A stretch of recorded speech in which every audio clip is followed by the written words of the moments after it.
Ya, kita sambut narasumber kita. Selamat malam, Pak. Ya, malam. Apa kabar, Pak? Ya, baik. Ya, saya panggil Pak Daeng apa Pak Gasing ini, Pak? Akrabnya kalau bisa Daeng saja supaya lebih akrab kedengarannya. Oh iya, kalau Daeng itu kan kalau Makassar kan kakak ya? Ya, sambutan Ya, oke. bersahabat. Oke. Baik, Daeng. Ya, makasih Daeng ya. Anda bermurah hati pada malam hari ini hadir di dalam channel kami dan kesaksian Anda ditunggu oleh banyak orang karena bagaimana Tuhan Yesus, Tuhan yang nyata, yang berkuasa, Tuhan yang begitu hebat, penuh dengan kasih, penuh dengan kemurahan, penuh dengan kuasa, bukan hanya penuh dengan kuasa, Dia maha kuasa, sudah menyatakan diri kepada Anda dan pada malam hari ini Daeng bisa ceritakan kepada kami semua apa yang terjadi di dalam kehidupan Anda selama perjalanan hidup Anda sebagai seorang anak manusia mulai dari latar belakang ya. Latar belakang dulu, kemudian bagaimana Anda bisa beralih dan meninggalkan keyakinan Anda yang sebelumnya, agama Anda yang sebelumnya supaya semua kita bisa dikuatkan, diberkati dan orang yang masih bimbang, orang yang masih di persimpangan jalan, yang masih ragu-ragu tentang Tuhan Yesus, mereka boleh diyakinkan oleh karena apa yang Daeng alami benar-benar itu sesuatu yang real, dialami secara langsung, bukan karena disuruh oleh siapapun ya. Oke, Daeng, waktu dan tempat saya serahkan kepada Anda. Silakan Daeng Gasing untuk sampaikan kesaksian Anda. Silakan.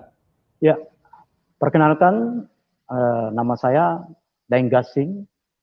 Saya orang asli Goa, tinggal di daerah Barombong. Ya. Saya dari keluarga Muslim, ya, dan saya merasakan bahwa hidup ini punya nilai, sehingga saat saya masih kanak-kanak,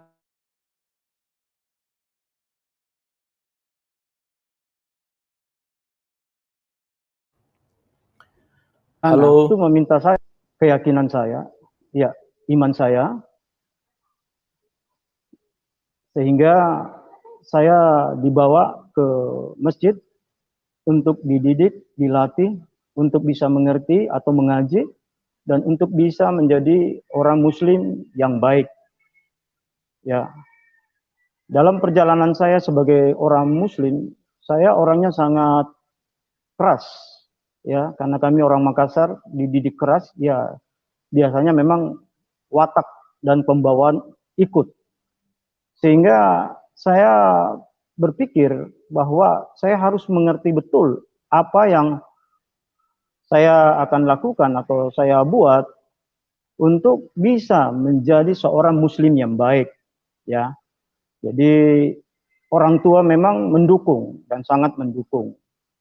Hingga saya naik di tingkat, ya, dari SD sampai SMP, ya.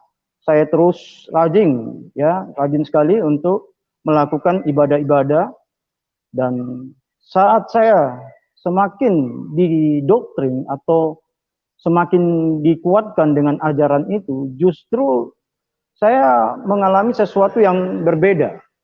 Maksudnya berbeda begini. Pada suatu ketika malam saya tertidur, ya. Saya melihat diri saya berjalan di sebuah padang mahsyar, ya, yang mana tempat, ya, yang saya lihat itu betul-betul hanya sebuah padang pasir, ya, yang sangat luas. Saya mencoba untuk mencari rumah atau orang-orang yang ada di tempat itu, tetapi saya tidak menemukan satu pun manusia. Saya hanya berjalan sendiri di tempat itu, ya. Dan saya merasa bahwa ini hanya sebuah mimpi. Lalu saya coba untuk meyakinkan diri saya dengan mencubit saya punya badan, ternyata terasa sakit. Dan betul-betul seakan-akan saya ada di tempat itu dan tidak sedang bermimpi. Saya terus berjalan dan berjalan mencari siapa yang ada, tapi saya tidak menemukan siapapun. Bahkan saya tidak menemukan kalau dikatakan air untuk saya minum atau makanan untuk saya makan, sehingga saya merasa bahwa saya terasa lapar dan haus dan saya letih dengan berjalan, kaki saya terasa panas karena kaki saya telanjang jalan di padang pasir itu. Sehingga saya berpikir, apakah ini saya sudah mati? Dan kalau saya mati, apa penyebabnya saya mati? Apakah saya karena sakit atau kecelakaan? Tapi saya katakan saya lagi istirahat dan lagi tidur, kok terasa seperti nyata bahwa saya ada di tempat ini. Lalu saya mulai berdoa dalam keyakinan yang dulu, berdoa dan membaca ayat-ayat yang saya ingat dalam penglihatan itu atau mimpi itu. Saya coba untuk berbicara dalam bahasa-bahasa.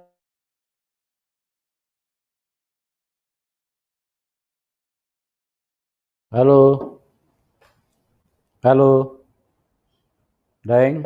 Ya, Bisa dengar suara saya, Daeng?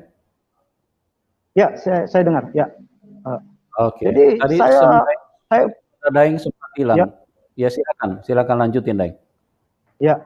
Jadi saya berdoa dalam iman saya yang dulu, dalam keyakinan saya mulai baca ayat-ayat Al-Qur'an dan saya berjalan terus, saya berdoa dalam doa-doa yang saya diajarkan oleh guru-guru mengaji saya. Tapi kenyataannya saya tidak menemukan apa-apa. Lalu saya memanggil-manggil nama Muhammad, tolong saya Muhammad, kamu di mana? Dan saya tidak mendapatkan apa-apa, saya memanggil-manggil dan tidak menemukan karena terlalu letih, terlalu lelah, saya jatuh ke belakang. Mata saya memandang ke langit, ya. Tiba-tiba langit terbelah dua dan sosok pribadi yang penuh kemuliaan itu turun dari langit, ya. Saya bisa melihat, saya bisa menyaksikan bagaimana hebatnya orang ini, bagaimana luar biasanya orang ini. Walaupun orang ini saya nggak kenal, saya nggak tahu, ya.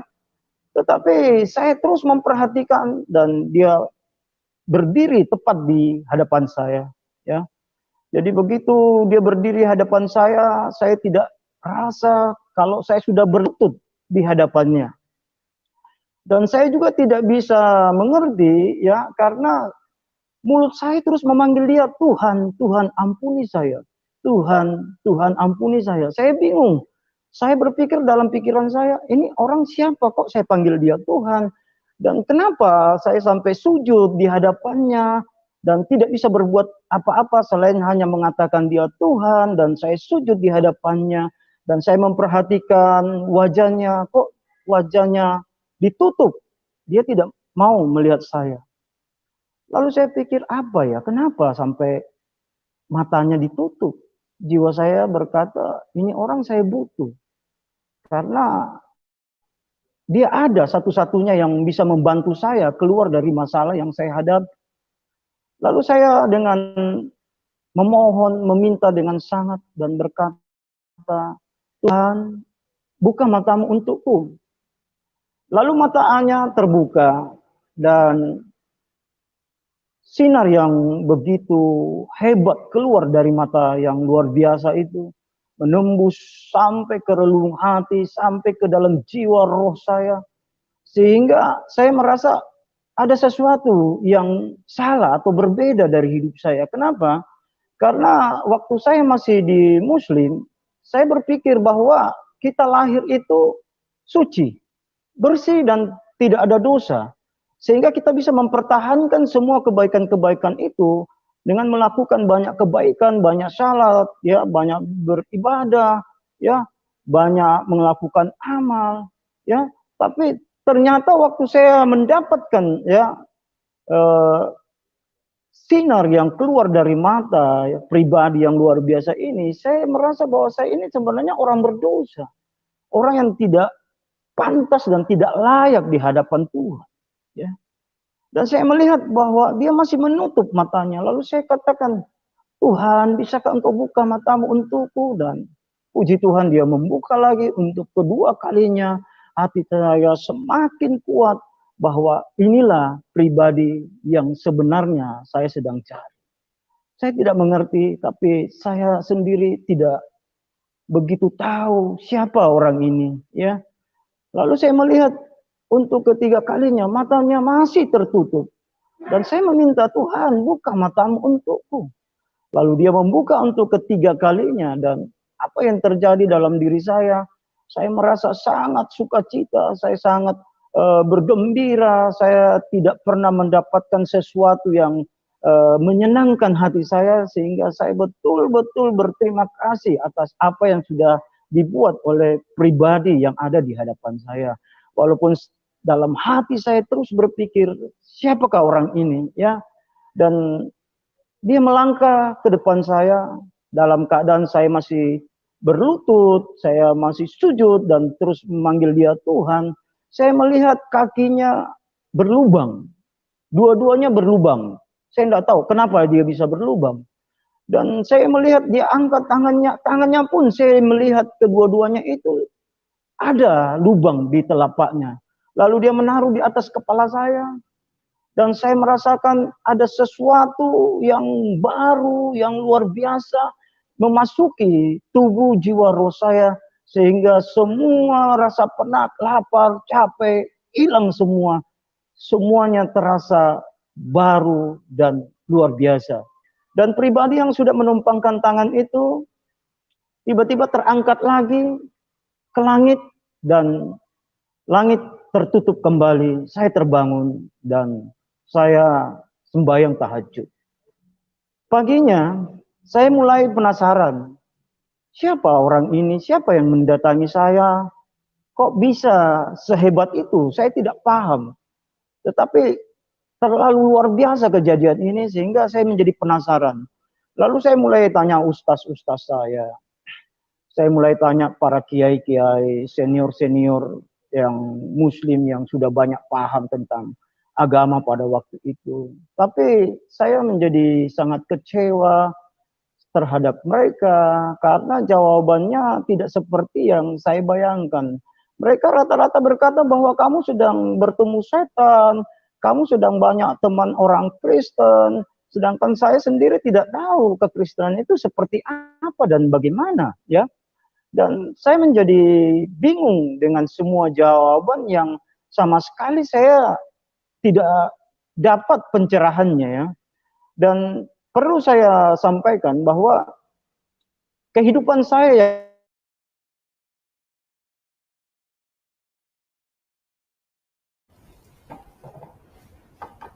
Halo, ya, halo. tetapi halo, ya. Iya, silakan, Deng. Tadi suaranya sempat hilang, Deng. Ya. Jadi saya karena kecewa dengan teman, kecewa dengan para ustadz dan kiai saya yang tidak memberikan kejelasan, karena saya tahu kalau itu memang setan, saya orang yang paling takut dengan setan. Ya, jangankan melihat, dengar suara setan saja saya sudah ketakutan. Ya, walaupun saya ini orang berani, tidak pernah takut dengan namanya manusia, tapi yang namanya satu pribadi makhluk roh itu setan, kalau disebut namanya itu saya sudah ketakutan. Dan akhirnya saya memilih untuk tidak lagi seperti biasa untuk datang sembahyang, ibadah atau salat di masjid.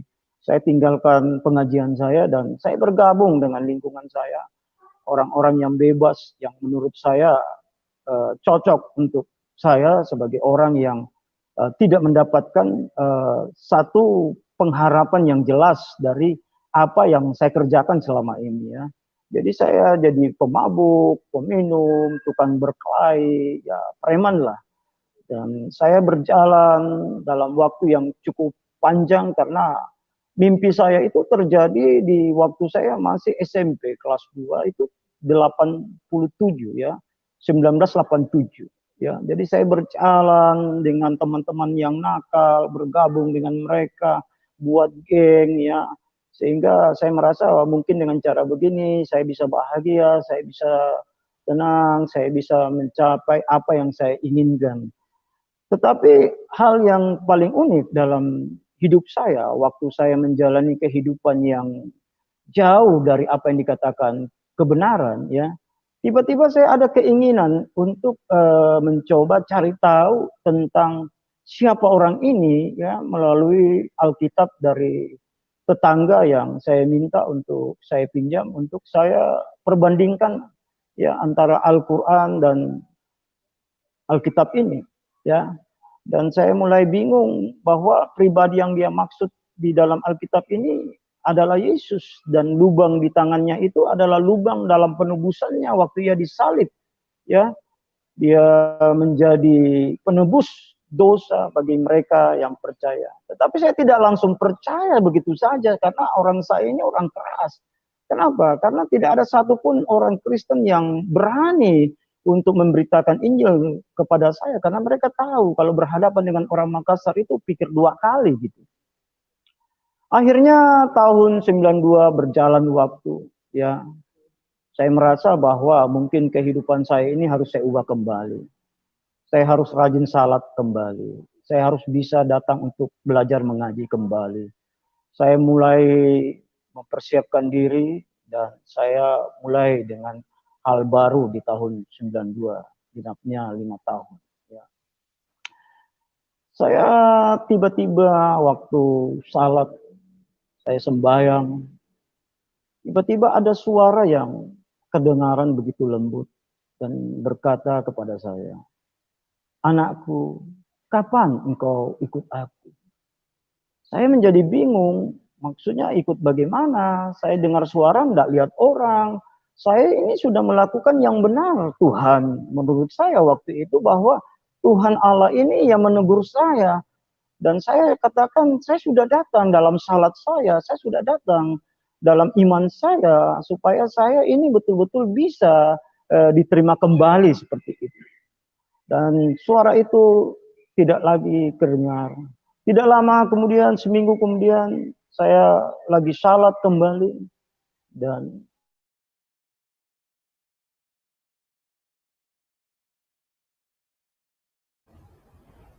Halo. Halo. apa yang kata-kata yang sama. Anak, ya, jadi saya sampai kaget untuk kedua kali itu suara itu datang.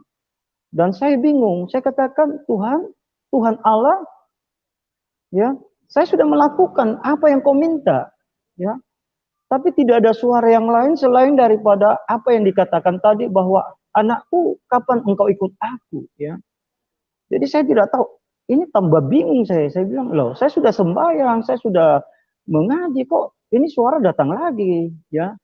Akhirnya seminggu kemudian, karena jaraknya kalau saya tidak salah, karena ini sudah kejadiannya tahun 92, ya mungkin seminggu-seminggu suara itu datang. Terakhir waktu saya datang ke masjid, ya, kebetulan karena saya datang agak terlambat, saya ada di saf paling belakang.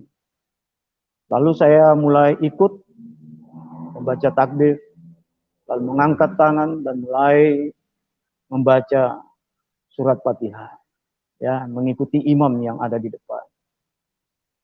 Saya kaget. Tiba-tiba suara itu datang lagi dan saya tidak mau terganggu dengan suara itu. Suara itu lembut sekali dan berkata, "Anakku, kapan engkau ikut aku?" Saya bingung, saya menutup telinga saya, dan hal yang tidak pernah saya sangka, tidak pernah saya pikirkan, tiba-tiba mulut saya berteriak di dalam masjid memanggil Yesus, Yesus, Yesus. Saya jadi bingung, mulut saya tidak berhenti memanggil dia. Ini di dalam masjid, orang bilang kenapa ini bisa terjadi? Ya, orang-orang yang salat sempat terganggu dan mereka menyangka saya ini orang gila gitu. Saya bingung, mulut saya terus memanggil dia dan saya lari pulang karena saya tidak mau ambil risiko. Saya sampai di rumah dan saya merenung, saya katakan, Tuhan, kalau memang engkau Tuhan yang dikatakan Alkitab itu, saya akan imani. Ya, tapi berikan saya kesempatan dulu untuk menyelesaikan, ya, studi saya, sekolah saya, karena saya sekolah di STM, ya, STM Negeri 1, ya. Dan saya berkata biar nilai saya juga tidak anjlok, ya. Dan akhirnya Tuhan menyetujui dan Tuhan meminta saya mengambil komitmen, dia datang secara pribadi berbicara kepada saya, ya. Dan saya hanya katakan sekali lagi, saya mau tahu persis dalam hidup ini Tuhan, saya tidak pernah takut kepada siapapun namanya manusia. Selama manusia itu masih manusia, terdiri dari daging dan darah, ya. Tapi saya paling takut yang namanya roh-roh setan, atau paling takut namanya ya setan atau sejenisnya. Dan kalau engkau bisa membuktikan bahwa engkau memang Tuhan yang patut disembah, engkau memang Allah yang selama ini saya cari, karena selama ini saya tidak mengenal Allah itu seperti apa dan bagaimana, tolong buktikan. Lalu dengan lembut Tuhan Yesus berkata bahwa pada saat engkau ketakutan, pada saat engkau melihat makhluk-makhluk itu mendatangi kamu, sebut namaku, ucapkan namaku, dan dengan tegas kau perkatakan namaku, maka dia akan hilang daripadamu, dia akan hancur daripadamu, dia akan binasa daripadamu, ya. Sehingga waktu saya pas yang namanya orang Makassar, di kota Makassar itu dulu terkenal namanya setan Sumiati, ya. Dan itu sering mengganggu banyak orang, ya. Memang di daerah saya kan waktu tahun 92 pembangunan belum terlalu maju, sehingga banyak tempat-tempat kosong yang sering didatangi oleh setan-setan itu. Dan begitu setan itu muncul di depan saya memperlihatkan muka jeleknya, saya hanya berteriak dalam nama Tuhan Yesus, tolong saya. Dan saya melihat ya dari kaki setan yang mengganggu saya itu terbakar, hangus, dan memang berbau terbakar. Dan itu menggembirakan saya untuk mengambil satu keputusan bahwa memang ini Allah yang benar. Sehingga puji Tuhan, saya menyatakan diri masuk Kristen dan dibaptis di salah satu gereja yang namanya Gereja Kibait pada waktu itu, ya. Saya bersyukur hari ini semuanya boleh ada yang berubah, banyak yang berubah, dan Tuhan mengubah saya untuk lebih mencintai Dia dengan banyak tanda-tanda yang Tuhan buat, ya. Walaupun keluarga atau masyarakat yang mengenal saya ya tidak setuju dengan keputusan saya untuk menjadi pengikut Yesus dan percaya bahwa Yesus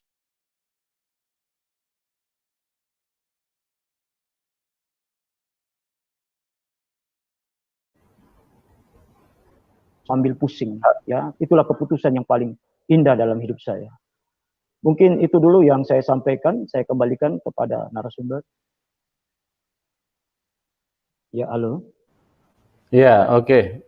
Makasih, Deng. Ya, jadi kuasa Tuhan Yesus pada waktu itu bekerja secara tidak terpikirkan, ya, atau tidak bisa dipahami. Kenapa bisa seperti itu, ya, Deng, ya? Ya, betul. Ya. Oke, setelah Daeng memutuskan itu, bagaimana kelanjutannya, Daeng? Reaksi dari keluarga, Daeng pada waktu itu memutuskan ikut Tuhan itu spontanitas setelah menggunakan memakai nama Tuhan Yesus, terus kemudian setelah terbukti bahwa setan itu lari, pada saat itu Daeng langsung terima Tuhan Yesus. Iya. Langsung terima, ya? Halo? Halo, Daeng? Ya. Bisa dengar? Tapi jadi ibu saya yang paling berat dalam hidup saya karena dia yang melahirkan saya gitu.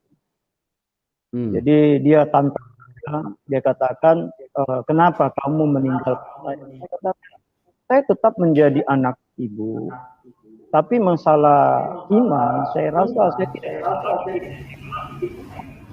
karena iman saya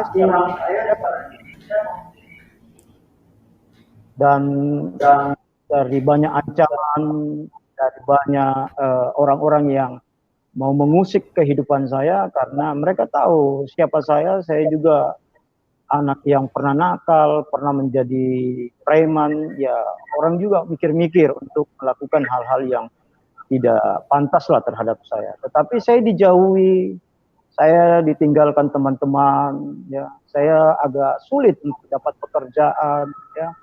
Saya tidak bisa berkarya di Kota Makassar saat saya menjadi Kristen. Sehingga saya harus merantau ke Sulawesi Tenggara, dan di Sulawesi Tenggara saya bisa dapatkan pekerjaan yang dimana Tuhan membuat mujizat melalui orang Muslim yang bernama Haji Wahe, ya. Dia seorang tokoh di Aneka Tambang yang membantu saya untuk masuk bekerja di Aneka Tambang.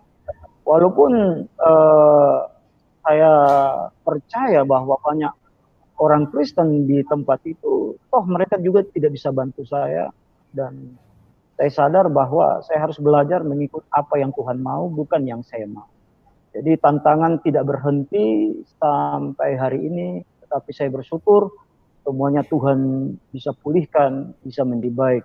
Salah satu catatan yang saya mau sampaikan bahwa ibu saya, ya, dia itu kena gula.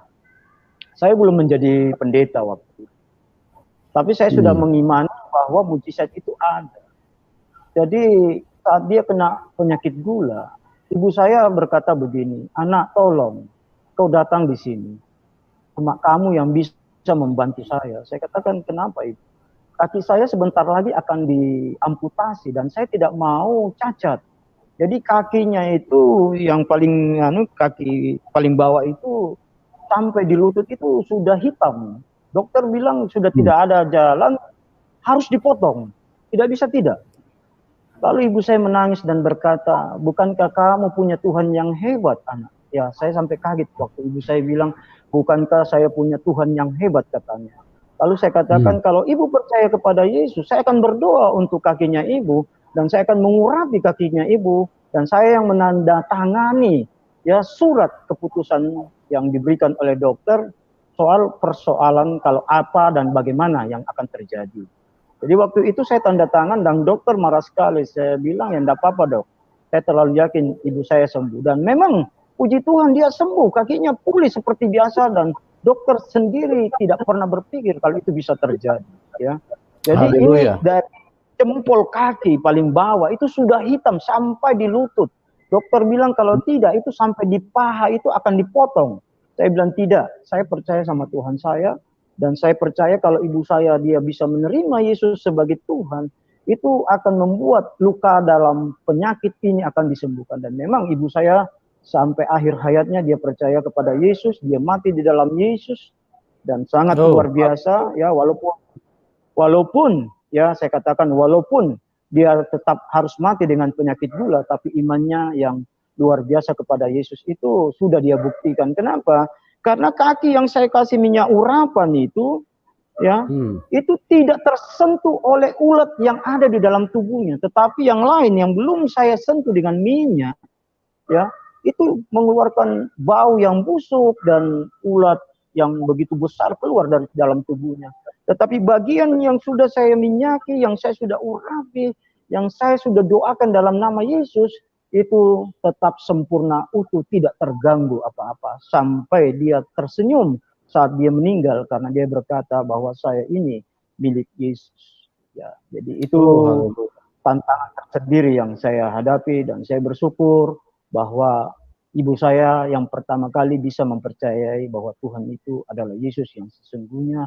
Allah yang dia sembah itu Allah yang dia tidak kenal, namanya Yesus Kristus. Amin, amin. Itu tahun berapa kejadiannya, Deng? Tahun kejadian itu masih di tahun 93, 94 sebelum saya ke Pamala waktu itu, daerah Sulawesi Tenggara.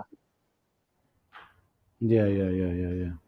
Oke, Deng, luar biasa ya. Tuhan Yesus benar-benar Tuhan yang nyata, Tuhan yang berkuasa, Tuhan yang baik, Tuhan yang penuh dengan kasih, dan Daeng sendiri mengalaminya secara langsung ya. Oke, saya juga dengar bahwa Daeng pernah mendoakan sampai kalau nggak salah 9 orang mati hidup kembali ya, Daeng ya? Iya, betul. Jadi Gimana itu bukan ceritanya? terjadi, itu bukan terjadi begitu saja, tetapi semua karena perintah dari Tuhan. Karena kalau saya sih, saya tidak ada apa-apanya. Yesuslah yang ada kuasanya waktu itu. Jadi yang pertama kali, yang orang yang pertama kali dibangkitkan Tuhan itu ialah Ibu Liana, orang Jawa, suami orang Chinese. Ya, kalau dia melihat YouTube ini, dia masih hidup sampai sekarang itu karena pertolongan Tuhan. Jadi Ibu Liana ini dia kena penyakit kanker payudara.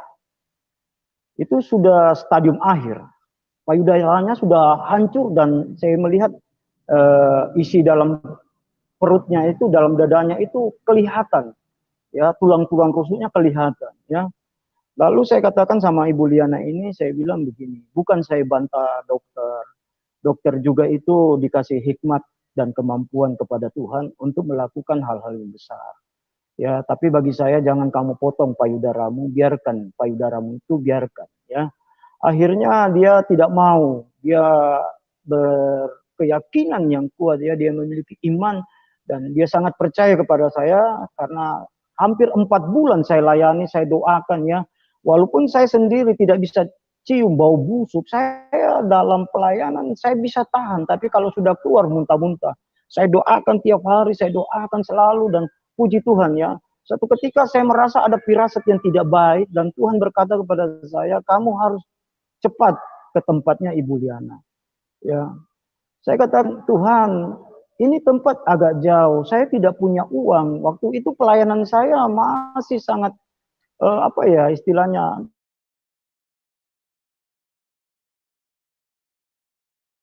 Halo, halo. Dan tidak ada, kami hanya jalan kaki. Lalu saya berkata bahwa Ibu Liana sudah mati. Ya, saya kaget dan saya lihat suaminya menangis, ya, menangis, berteriak-teriak histeris karena istrinya mati. Saya bilang, tenang Pak, Bapak tidak usah takut, ya. Bapak akan melihat bagaimana Tuhan itu hebat dan luar biasa. Saya melihat bahwa badannya sudah biru dan tidak ada lagi napas. Lalu saya katakan, dalam nama Tuhan Yesus, saya pukul-pukul dia punya bahu, saya pukul-pukul dia punya bahu. Lalu dia bangun kembali dan hidup. Dia mengalami kesembuhan secara pribadi. Ya, itu untuk yang pertama kalinya saya melihat bagaimana Tuhan, ya, memakai saya sehingga orang mati pun Tuhan bisa bangkit. Yang kedua itu ya anak saya sendiri, ya. Anak saya yang pertama namanya Catherine, ya. Anak ini kok tiba-tiba badannya semuanya hitam, saya tidak tahu dia keracunan apa. Lalu tiba-tiba sudah tidak ada napas.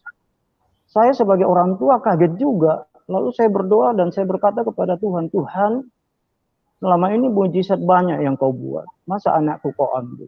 Kau biarkan anakku pergi begitu saja. Lalu dengan tergesa-gesa saya bawa, berteriak, dalam nama Yesus, dalam nama Yesus. Saya bawa ke rumah sakit. Saya berpikir kalau di rumah sakit mungkin dia masih bisa tertolong. Ternyata sebelum sampai di rumah sakit, Tuhan sudah bilang sama saya, kamu pulang. Anakmu sudah hidup. Lalu pihak rumah sakit berkata, Pak, kenapa dibawa pulang? Saya bilang, anakku sudah hidup. Untuk apa lagi saya datang di sini? Pak, ini masalah loh. Kalau ada apa-apanya lagi, saya bilang tidak. Tuhan tidak pernah berdusta terhadap saya. Dan saya pulang dengan sukacita karena anak yang saya sangat sayang, anak yang pertama untuk saya, ya, itu bisa dihidupkan kembali oleh Tuhan. Dan anak ini sudah SMA, ya, anak ini sudah SMA, sudah kelas 2 akan naik kelas 3 lah, tidak lama lagi. Ya. Kejadiannya tahun berapa? Itu kejadiannya sudah tahun 2000, kalau tidak salah. Umur berapa saya punya anak? 5 tahun. 5 tahun waktu itu. Saya menikah 2013. 5 tahun berarti sekitar berapa ya? Baik, menikah tahun berapa? 2003. Saya menikah 2003, anak saya lahir 2003 ya, 2004. Iya. Dan usianya 5 tahun. Ya, ini karena sudah lama kejadiannya, makanya saya coba ingat-ingat kembali. Iya. Luar biasa. Dan ya saya, Ya, dan itu pun terjadi dengan saya punya om dari istri, saudara mertua saya ya. Itu tidak lagi saya harus datang, tidak harus lagi saya tumpang tangan, tapi kami melalui HP. Jadi tiba-tiba saya punya paman atau om dari istri saya, saudara mertua saya itu tiba-tiba sudah tidak bernapas dan dingin. Lalu saya ditelepon oleh saya punya ipar dan berkata, coba doakan dulu ini bapaknya Nathan, karena kalau tidak ini sudah tidak bisa, ini tidak ada napasnya.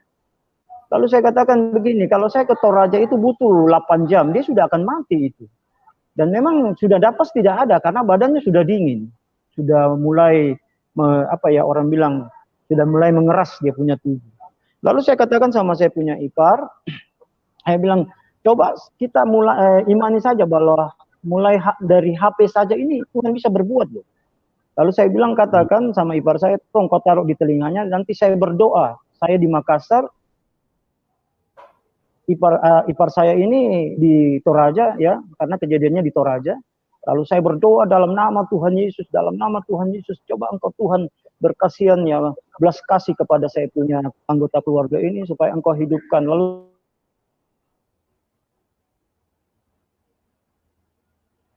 Halo. Halo, Daeng.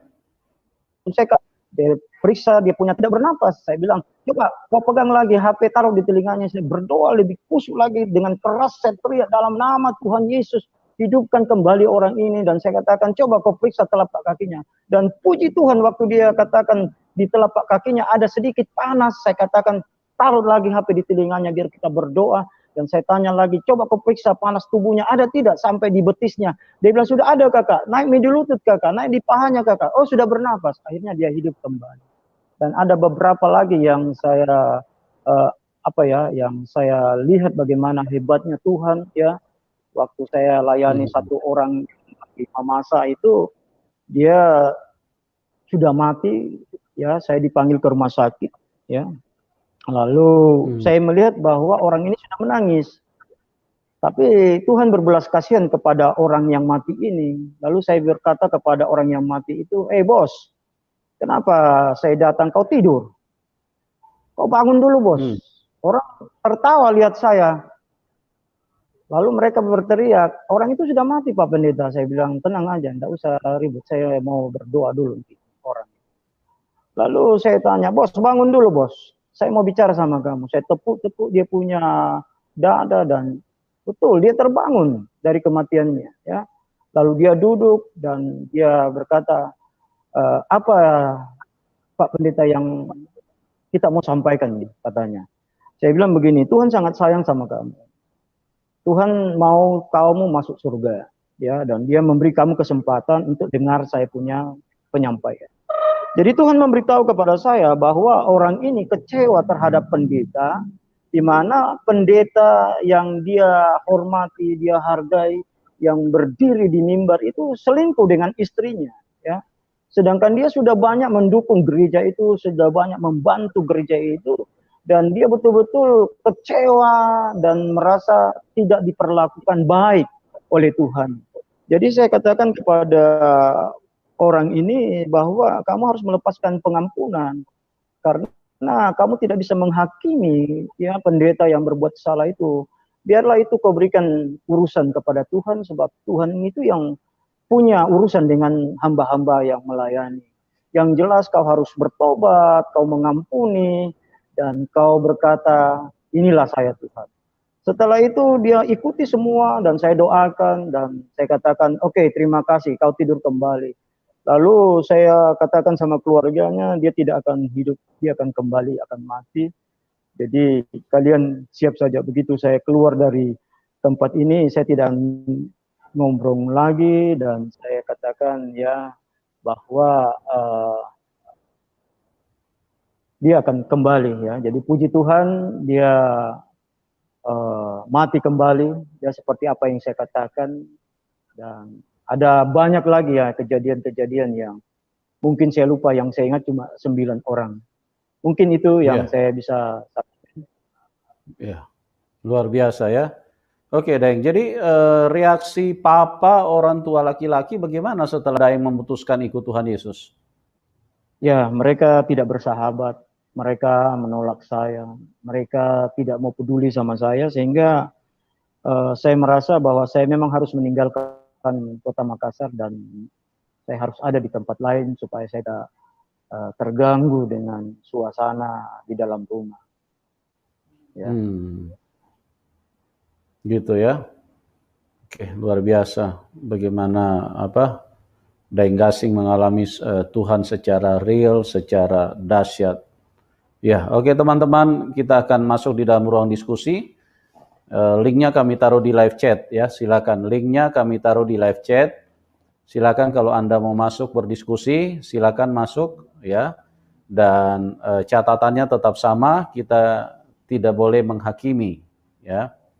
Tidak boleh menghakimi, tidak boleh menghina baik kepada pribadi seseorang ataupun kepada kelompok-kelompok tertentu atau juga kepada agama-agama yang lain ya. Kita harus belajar untuk berdiskusi. Ini bukan ruang untuk berdebat, tapi ruang berdiskusi ya.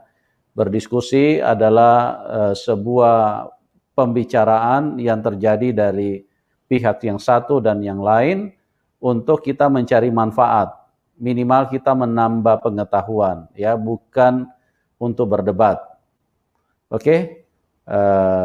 Kalau Anda senang berdebat, ya jangan masuk ke link ini. Dan kalau Anda juga tidak percaya dengan kesaksian ini, tidak usah masuk, ya. Oke, karena kita saya tidak akan menyediakan ruang untuk berdebat, kita berdiskusi. Oke, kita akan terima penelpon pertama dari Pak Cabe. Selamat malam, Pak Cabe. Selamat malam. Suara saya, Pak? Jelas, Pak. Oke, saya langsung ke Pak Daeng. Ya, silakan. Selamat malam, Pak Daeng. Ya, malam, Pak. Ya, sebelum saya menanyakan tentang kesaksian, saya ingin menanyakan dulu tentang latar belakang Bapak. Bapak Daeng benar ya dari Islam? Iya, benar, Pak. Saya orang Goa, Pak. Orang Barobong. Kabupaten Goa. Dalam arti sejauh mana keislaman Bapak? Ya, cukup tahu lah, Pak. Artinya bukan Islam abangan ya. Islam abangan yang saya maksud hanya meyakini bahwa Tuhannya itu Allah, kemudian Nabinya Muhammad, hanya itu biasanya orang abangan. Tapi tidak menjalankan syariat-syariat, itu Islam abangan. Apakah Bapak seperti itu atau mungkin juga menjalankan syariat Islam? Saya, Pak, orang yang taat dan tekun, Pak. Orang Makassar itu punya namanya sirik atau malu, Pak. Jadi kalau Bapak bertanya seperti itu, saya orang tahu persis, Pak, apa yang saya yakini waktu itu, Pak. Ya, ini saya tanya dulu masa lalu Bapak. Jadi Bapak boleh dikata sebagai Islam yang baik ya, dalam arti juga menjalankan syariatnya begitu ya. Halo? Ya, dengar, Pak. Oke, Bapak bisa tolong bacakan bacaan untuk sujud, Pak. Ya, minta maaf, Pak ya. Saya ini kan sudah imani yang namanya kekristenan, Pak. Yang namanya Injil, Pak. Jadi untuk hal yang Bapak sampaikan itu mungkin ya saya tidak di situ lagi, Pak. Ya, artinya Bapak tidak tahu atau mungkin karena takut semacam dosa atau bagaimana atau gimana itu? Tidak juga merasa takut, Pak. Cuma karena sudah iman tidak di situ lagi, ya saya tidak perlu harus sampaikan seperti itu lagi kepada Bapak ya. Karena iman saya sudah di Kristen, Pak. Jadi saya hanya tahunya Injil, saya hanya tahunya Alkitab dan bacaan saya cuma itu, Pak. Oh, jadi kalau masalah keislaman nggak tahu sama sekali ya, Pak ya? Saya tahu, Pak. Saya tidak mungkin istilahnya mau berubah begitu saja dengan butuh waktu 5 tahun, Pak. Kalau saya tidak kuat di keyakinan yang lama. Saya orang yang sangat kuat keyakinan yang lama, Pak. Tahu persis, Pak. Cuma persoalannya, Saya tidak di situ dan saya sudah harus menguasai, saya punya Alkitab. Oke lah Pak, itu karena itu hak Bapak, karena Bapak sekarang yang jelas teman Bapak sekarang ada di Kristen, kemudian Bapak tidak mau menjawab itu adalah hak prerogatif Bapak. Jadi saya juga tidak mau untuk jauh ke sana. Namun demikian, kalau saya punya pandangan berbeda dengan apa yang Bapak sampaikan juga itu hak saya. Jadi Bapak. misalnya saya menganggap Bapak itu ternyata ya memang aslinya Kristen karena tidak mengenal Islam, itu juga hak saya. Tapi kalau Bapak karena iman Bapak sekarang yang jelas adalah Kristen, itu juga hak Bapak untuk menolak menjawab pertanyaan saya tadi. Sekarang saya masuk ke pertanyaan yang berkaitan dengan kesaksian Bapak.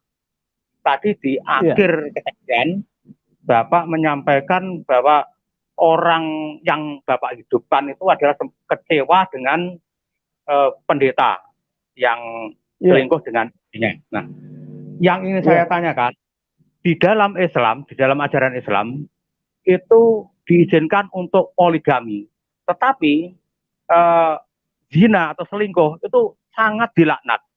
Sedangkan kalau di Kristen, boleh ya atau diizinkan ya itu selingkuh dengan suami orang atau istri orang atau semacam itu. Saya kira tidak ada yang mengizinkan agama apapun, Pak. Ya, jadi fokus pelayanan saya bukan kepada pendeta yang berbuat salah atau berdosa, karena pendeta itu manusia, Pak. Sama dengan Bapak, bisa saja Bapak buat kesalahan, kan? Tetapi yang saya fokus kepada orang yang mati ini, yang begitu banyak pahalanya, begitu banyak amalannya, begitu banyak pengorbanannya, dan dia mau melihat sesuatu yang berbeda, Pak. Dan Tuhan sayang sama dia. Kenapa? Karena buktinya saya diperintahkan oleh Tuhan Yesus untuk membangunkan dia dan membuat dia bisa belajar untuk mengampuni orang yang bersalah kepada dia. Ya, intinya di dalam kekristenan, orang yang berselingkuh itu memang harus diampuni ya Pak ya? Ini Pak, saya tertuju kepada satu pribadi yang mengalami kasih karunia. Jadi pribadi ini mengalami kasih karunia Tuhan, bahwa mungkin pikiran saya, dia harus menyelesaikan dulu persoalannya dan dia dihidupkan untuk bisa mendapatkan kasih dari Tuhan saat dia melihat saya, mendengar saya berbicara, dan dia mau dengan rela hati untuk lepaskan pengampunan kepada orang yang sudah berbuat kesalahan terhadap. Ya, itu inti pertanyaan saya di situ. Berarti di dalam kekristenan itu harus mengampuni pada bahkan orang yang berbuat zina atau selingkuh itu harus diampuni ya. Soalnya kalau di dalam Islam, kalau berbuat zina itu justru seharusnya dirajam, Pak.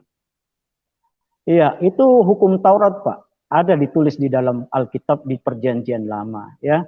Jadi ajaran baru daripada Kristus itu kita mendoakan orang yang berbuat salah, Pak.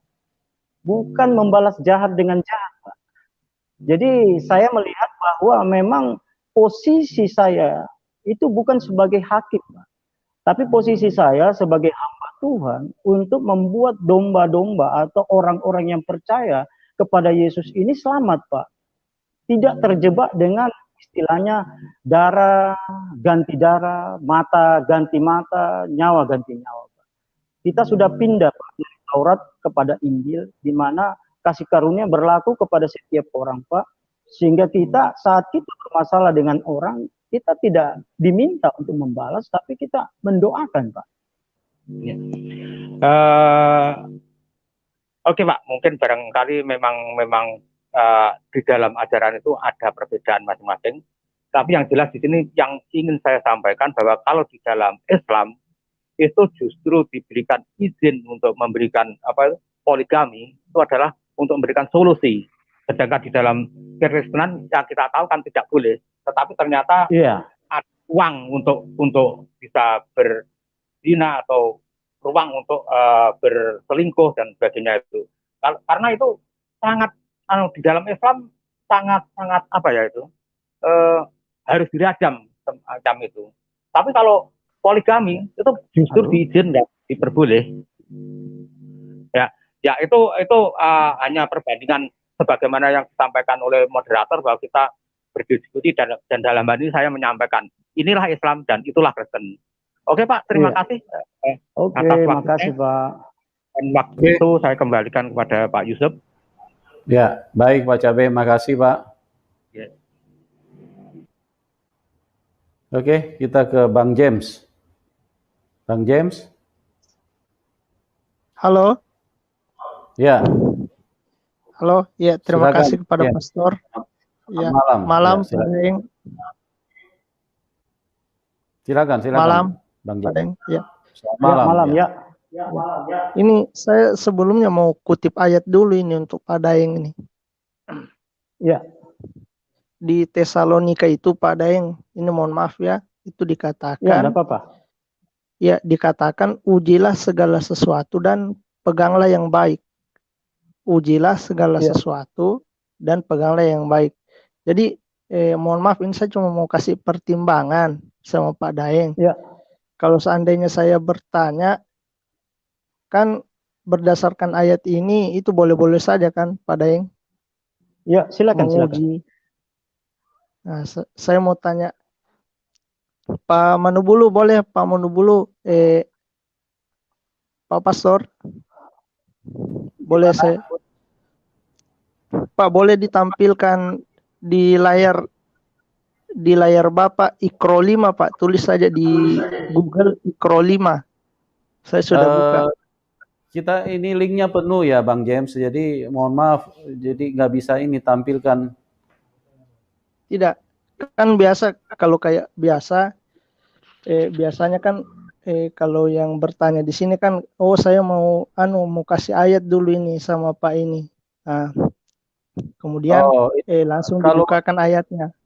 Ya, itu kalau linknya ada yang kosong kita bukakan. Ini pas kebetulan penuh. Terus yang kedua, kalau aplikasi untuk Al-Qur'an kita sih belum menyediakan ini. Yang kita sediakan itu baru aplikasi yang Injil Alkitab. Ya. Ya. Oke, kalau ini saja Pak, pada yang mau bertanya. Kalau sholat maghrib itu berapa rakaat Pak Daeng? Kalau boleh tahu. Halo? Kan dulu katanya Pak Daeng kan sholat pengetahuan Islamnya bagus. Saya tanya yang sederhana saja.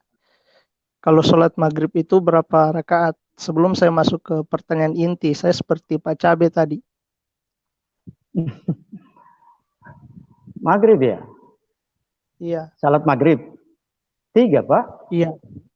Iya.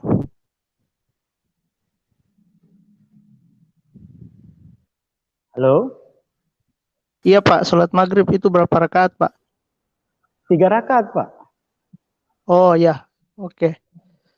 Ya, berarti jawaban Bapak betul. Saya pindah ke pertanyaan selanjutnya Pak ya. Saya cuma menanyakan yang dasar-dasar saja supaya sebagai penguat begitu. Nah, jadi kan tadi Bapak ini memberikan kesaksian. Ujung-ujung kesaksian ini kan maksudnya pengalaman spiritual pribadi begitu kan? Iya. Ya, nah.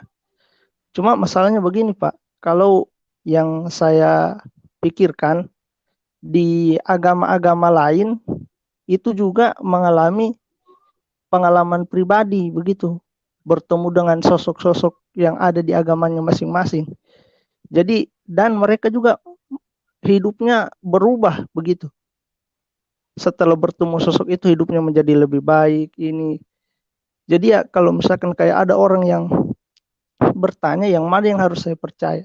Bapak kan juga punya pengalaman seperti itu. Hidupnya berubah setelah dapat pengalaman seperti itu. Nah, ada juga orang-orang lain di agama-agama yang lain juga sama pengalamannya bertemu dengan sosok yang ada di agamanya.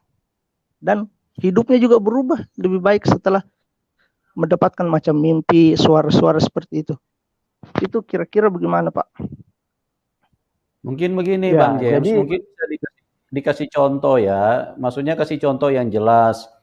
Yang bertemu dengan sosok di agama lain itu dari agama mana, terus orangnya siapa, kejadiannya bagaimana. Jadi supaya kita juga jelas, karena kalau cuma disebutkan seperti itu, kita juga bingung ini yang dibicarakan yang mana gitu. Jadi tolong disebutin dulu yang Bang James dengar itu, kejadian yang di agama mana, terus dia bertemu dengan sosok siapa. Karena Misalkan saya orang agama, selama ini yang misal, setahu saya ya, tidak ada yang bertemu dengan sosok-sosok terus kemudian mereka mengalami mujizat. Kecuali yang mereka bertemu dengan Tuhan yang hidup adalah Tuhan Yesus Kristus, sehingga benar-benar terjadi perubahan di dalam hidup ini.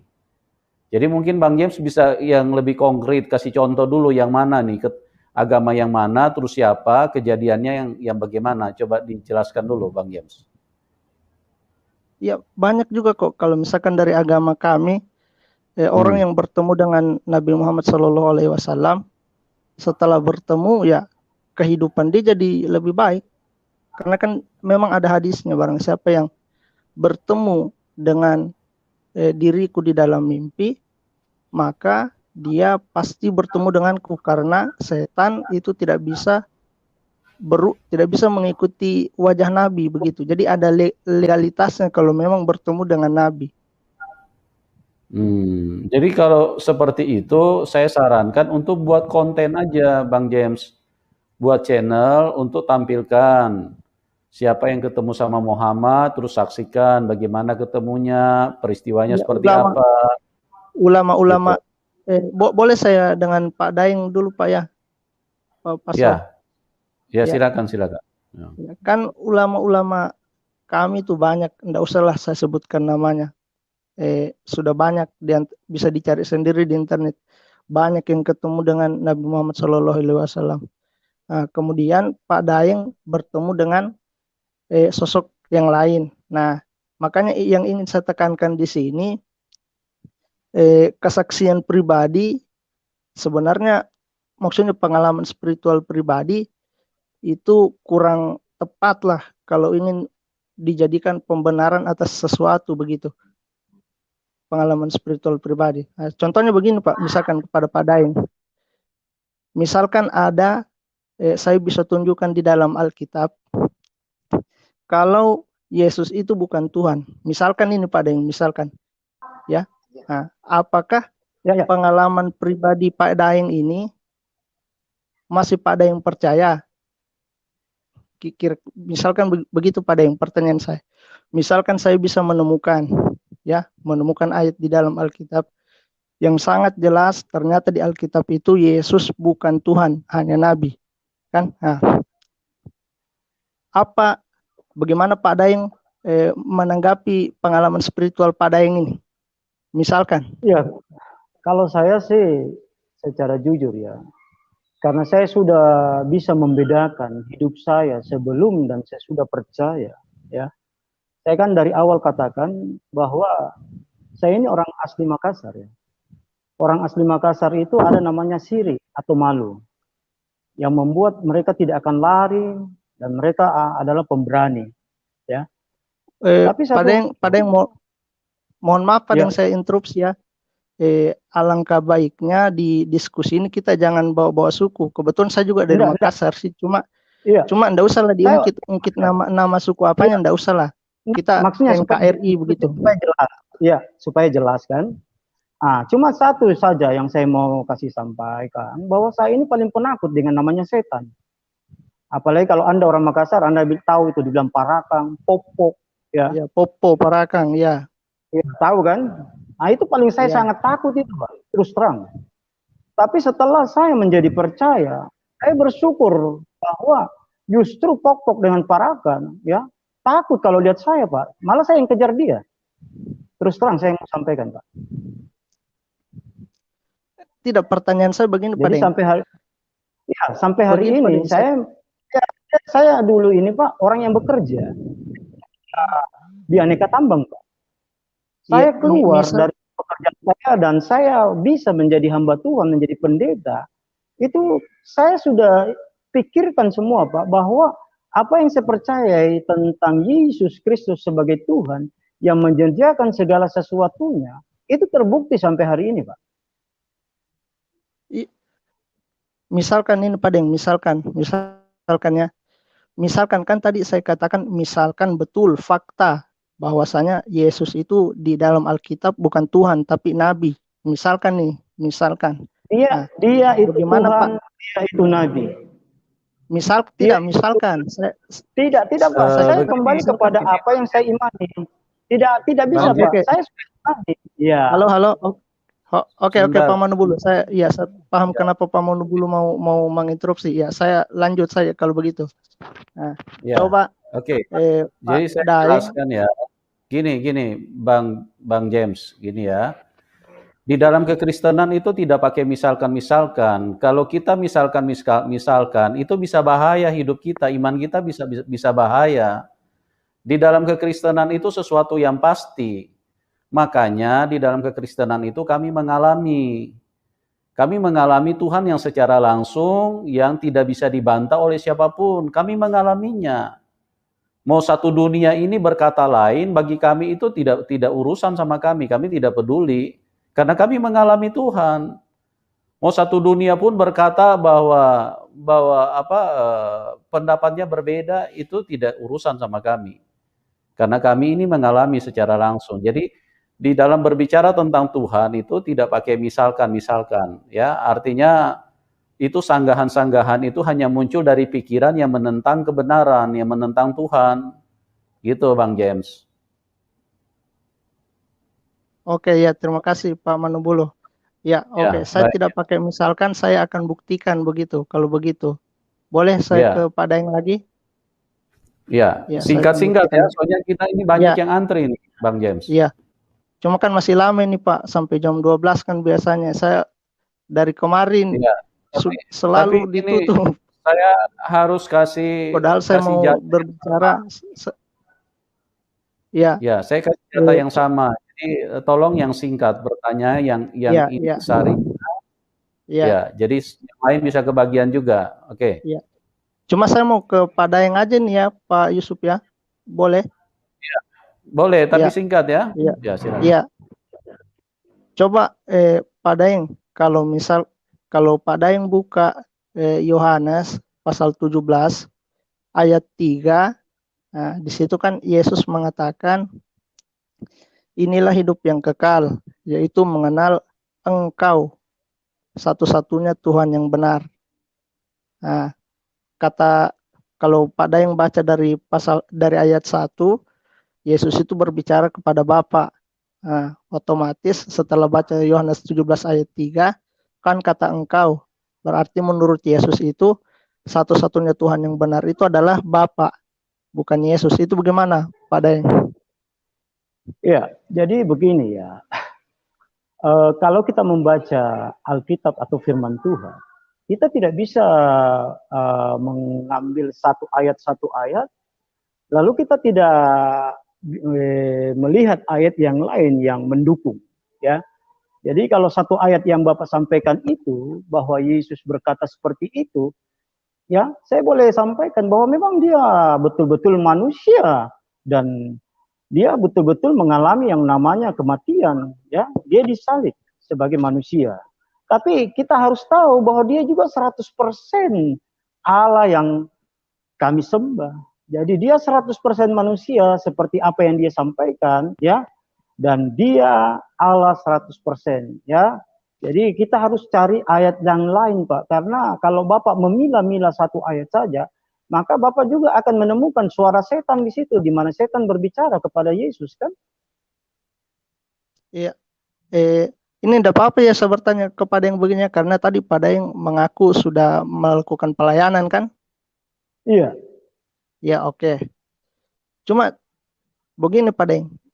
Begini ya, misalkan Pak Manubulu, mohon maafin ya, karena Pak Daeng sudah melakukan pelayanan ini, sudah menginjili, jadi ya sah-sah saja kan kalau saya bertanya seperti ini.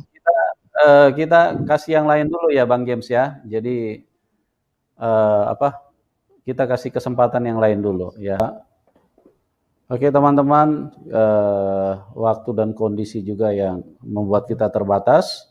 Terima kasih buat semuanya. Bagi Anda yang ingin mendukung narasumber, silakan di bawah layar deskripsi kami cantumkan rekening beliau.